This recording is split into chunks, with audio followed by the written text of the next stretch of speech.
अस्सलामुअलैकुम, नमस्ते, सत श्री अकाल फ्रेंड्स।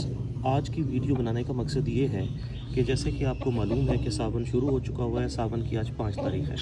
सावन में बहुत ज़्यादा बीमारियों का जानवरों के ऊपर हमला होता है, परिंदों के ऊपर हमला होता है। तो वो प्रिवेंटरी मेजर्स मैं आपको बताना चाहूँगा, जिसको इस्तेमाल करके आप बीमारियों को कम कर सकते हैं। तो फ्रेंड्स, ये कोई सा भी अच्छा आपने मल्टी विटामिन ले लेना है, और टाइलोसिन कोई भी अच्छी किस्म की अगर आपको दवाई मिल जाती है, किसी भी मर्ज़ी कंपनी की हो, तो वो आपने ले लेनी है।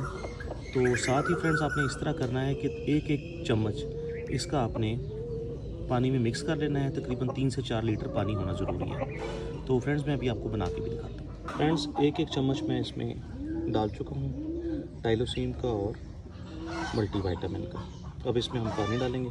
ये फ्रेंड्स, हमने इसमें पानी भी मिक्स कर लिया।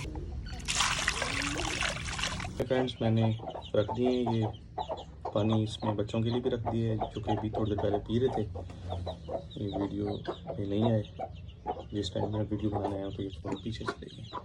ये देखें, बिल्कुल माशाल्लाह सेहतमंद है, ये आप देख सकते हैं।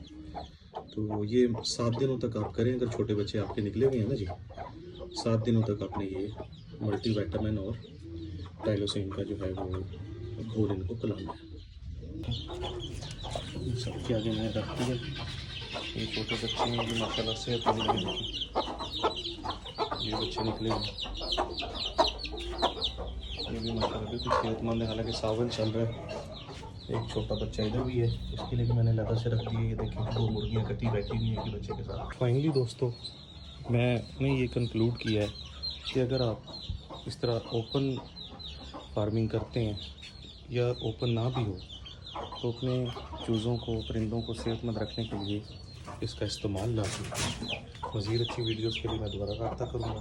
शुक्रिया।